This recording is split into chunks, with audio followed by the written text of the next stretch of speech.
Well, good morning, ladies and gentlemen. Welcome back along to MEADOW GROVE Farm. This is a Dairyman's Diary. I am Frank, as always, and today we've been doing a little bit of fencing, and I don't mind saying I'm pretty impressed with this. Pretty arrow straight along there. That post could probably do with being knocked in a little bit more, but it's I am aching all over today. I put a lot of fences into fence posts into the ground, and I've even hung the gate up. So, which, as you can see, is closing. Now there is a little bit of a hedge in there, but we might keep that in because it's not really in the way. We can get the gate open and shut without any problems. But yeah, so we've done quite well here. Actually, we got this field ploughed over, or what was the beginning of this field, and we've we put the first fence up. Now we are aiming to get roughly kind of 3 fields from this area down here. You can see the barns over there, which is still being worked on. They've got a concrete wall up there now as well, but we're going to get this split into at least 2 more fields, maybe 3 depending upon how we go. But that's the aim at least. The ground conditions aren't that great, if I'm honest. There you can see we carted the rest of the muck in. That is going to have to get spread into here because as we're working this over there, it's getting worse and worse. A lot of clay being brought up to the top, which is not ideal. This was all reclaimed land, really, so it was once an open cast. So they kind of just put the topsoil back in and with a bit of clay in there in any kind of manner. So it needs a bit of work. We're going to put this muck onto here. We're also looking into trying to get some lime brought in, so we can put some lime on as well before we reseed this to try and get it back into more productive grassland. It's definitely not worth drilling any arable crops into here right now because it's just not strong enough, really. We'd have to put a lot of inputs in there to get any relatively decent kind of yield. As you can see as we walk through as well, the grass here is just a bit trashy, really. It's a bit thin, it's all stalks and all kind of weeds, so from a cattle's perspective they would only eat this if there was absolutely nothing else, really. So yeah, that's what we're going to do. We're going to continue with the fences as and when we can. But yeah, I've spent a good day and a bit down here. I'm aching all over from swinging the sledgehammer around, so we're going to leave it for a little bit there and see how it goes. And hopefully we'll get these 3 fields done whenever we can kind of take a break from harvest, really. We've got to get this hay done in the next week or so before we look at jumping across onto our harvest. So we need to, we're going to start the combine today and pull out the shed as well, I think. That's something we need to do.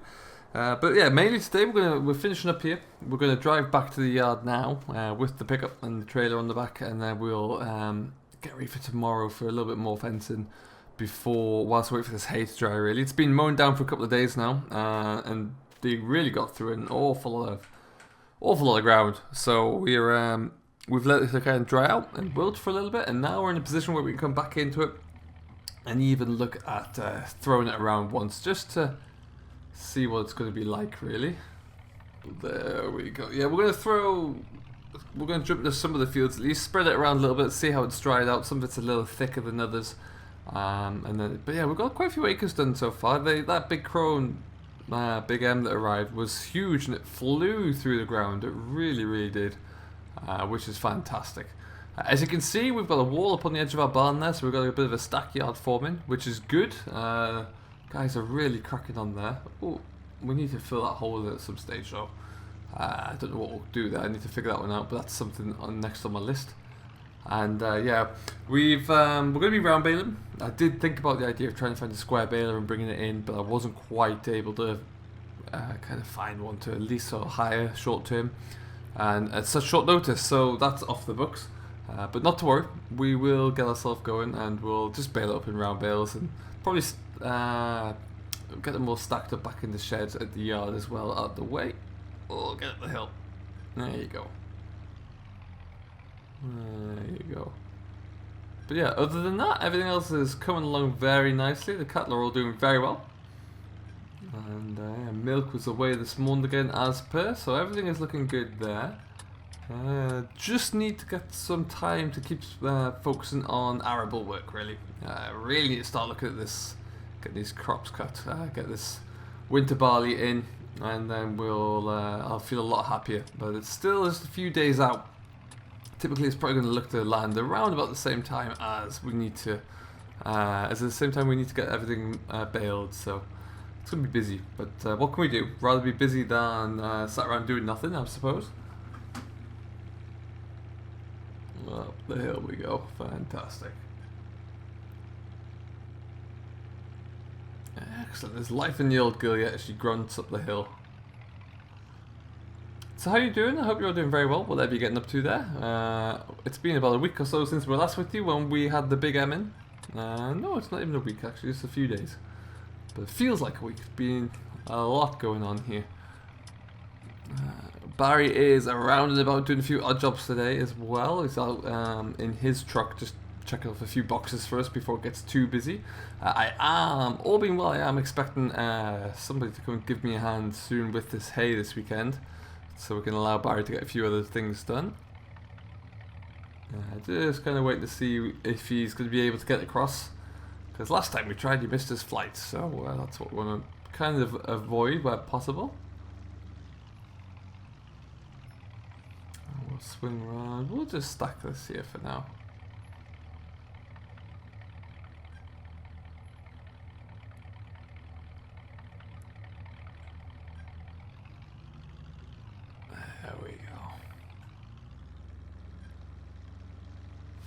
We take it down there. We're actually out of fence posts at the moment, so we're gonna have to go and pick up a whole new load from somewhere. See what we can find.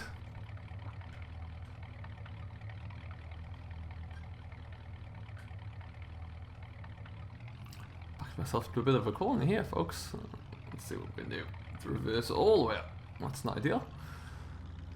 Yeah, so we'll get this done. We're going to take the 77 today, and we're going to just stick that into there. Yeah, we're going to hopefully break the back of this TED in, and then that's done, really. We'll throw it around once. We're going to let the sun bake it, because we have got some great weather right now. We'll let the sun kind of bake it out, and then we'll be able to hopefully, maybe, if we have to, the worst case, throw it around one more time. And then it's ready to bail, so we'll have to just wait and see.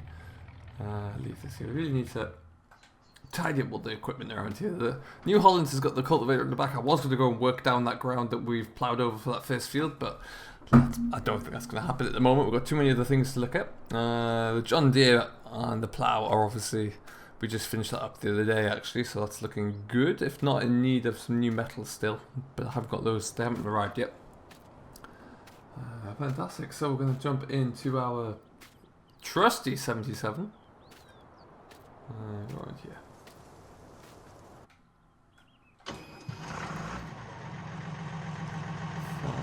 Fantastic. Alright, we're just going to pull this round to the front. We're not going to go straight away because what I want to do first off is actually look into just firing up the New Holland, and we're going to pull out of the shed for that. So we'll just pull this out here. Like that. Combine wants us to be kind of, we're going to ease it around the corner, to be honest there. We're just going to, let's open up the right one first.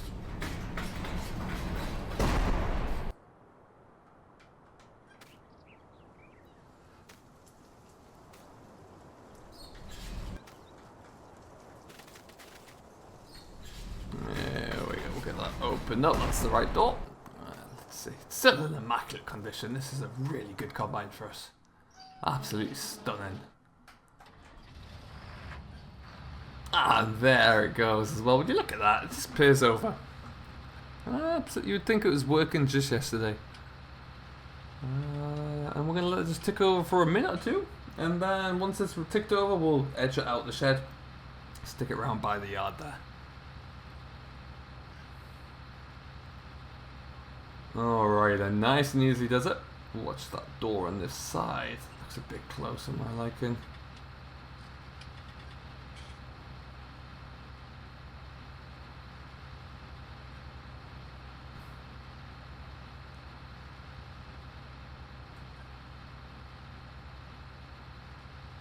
Easy, easy, easy, easy, easy. Let's just stop there. I'm a bit nervous about going too far when I can't quite see.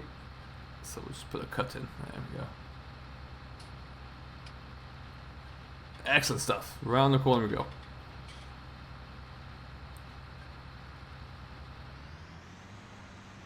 So we'll just let this to tick over for a little while. We're going to just make sure that everything else is greased up. There's a few belts we need to tension on here, on the older machines here. when you leave them over the winter, it's always ideal just to let them kind of take the tension off the belt so you don't stretch them over the winter months, which is exactly what we need to do on this guy. What we'll do for now, though, is just spin it back it into the silage pit there, open the workshop door, and then it's ready to go straight in.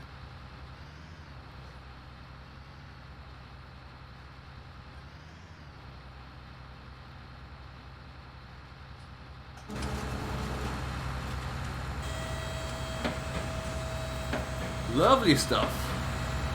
Spin it out, and just look at it. Isn't it just majestic? It's just something that when we looked at it to pick it up there, it was with a family who had been using it since it was purchased brand new. They looked after it in such good condition. It was painted up before we bought it, I must say that. They did kind of refurbish it a little bit, but you can tell when you look into it mechanically that everything just works seamlessly, and it's been just so well maintained. It didn't do a lot of acres year in, year out, probably did about 300 a year. So it was allowed to be in a position where, you know, it was kept in even better condition than you could hope for, which is great news. So we're just going to knock that down. There we go. So we're going to come back to that later on once that we get this hay done, and we'll get this all tethered, all this kind of checked over there, checked through. But for now, yeah, let's go and jump into the 7.7. We'll go and get some, hay tethered around. But it's been some cracking weather here as well at Meadow Grove. Really, really has been stunning for the last, I don't know, getting on for the last 5 days now. Actually, it's been really good. Our silage ground that we took the first cut off is coming back really well. We took a second cut off here. This is going to be for hay. As you can see, that looks great. And we're going to come into that and ted that one round once we finish where we are down. We're going down to our furthest away land first. We're going to work our way back up to the field. So that should be good.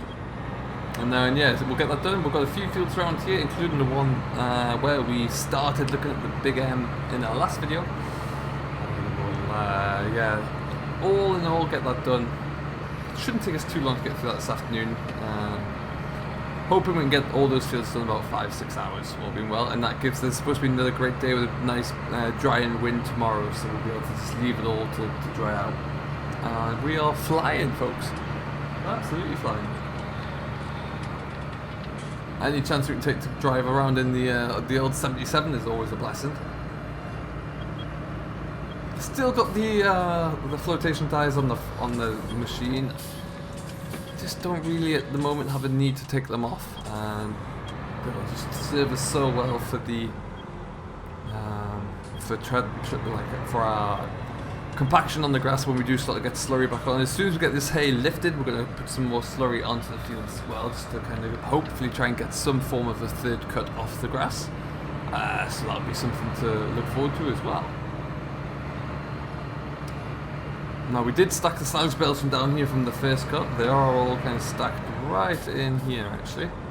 So we got them pulled out of the way, nice and neatly. Just sort of leave them down there. We have the space. It was good because I was doing them on my own there. It would have taken a long time to go backwards and forwards all the time, so we thought we'd just leave them.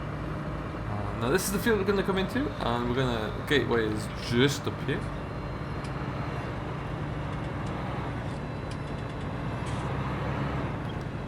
We're just swinging right into here. Whoa, ho, ho, ho. What in the world is this? That's fly tipping. That is absolutely ridiculous.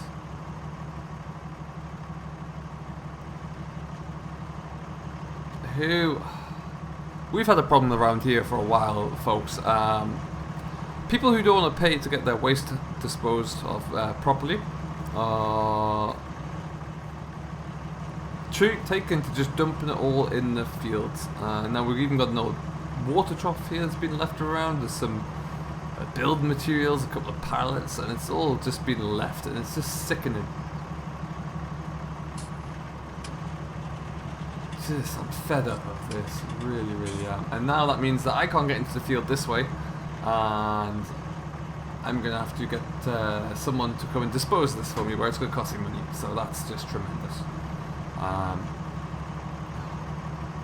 Good grief. Well, I can get into the field still down there, that's not a problem, but we just, like, this happened to be on 3 different occasions now, and I could never find any evidence to suggest who's doing it. There's no kind of identification or paperwork or anything like that left lying around, so I'm just kind of stuck, to be honest. Well, with that, we're going to just jump back over. I think I can kind of 3-point turn here. Just about.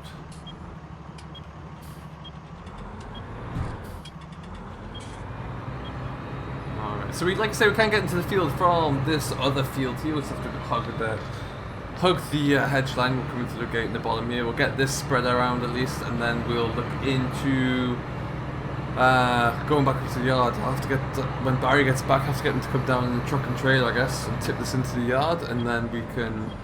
The problem is we always just have to get a skip or a waste disposal contractor to come in to get rid of that, and it's not fair that we have to pay the cost for someone who doesn't want to, frankly. So, that is very unfortunate and very, very annoying. We've had the police involved with this for a while, but it's just not... It's never really goes anywhere. It's always the same. There's very little they can do either. You know, in defense of them, they have tried, but if there's no kind of evidence, then they've got no lines of inquiry to make, which is very unfortunate. But anyway, I'll get Barry to come down and have a look at that. We're going to keep cracking on here, and we'll wrap out the rest of this field as quickly as we can before heading back up to the yard. We should get ourselves up there nice and quickly indeed. So we will leave it here for now. Thank you ever so much for watching. I do hope you have enjoyed. If you have, don't forget to hit that like button and subscribe to Simulation for the Nation, who very kindly agrees to host everything. And we will see you in the next one. So until then, try and have a better day than myself. Enjoy what you're doing as always. But most importantly, happy farming.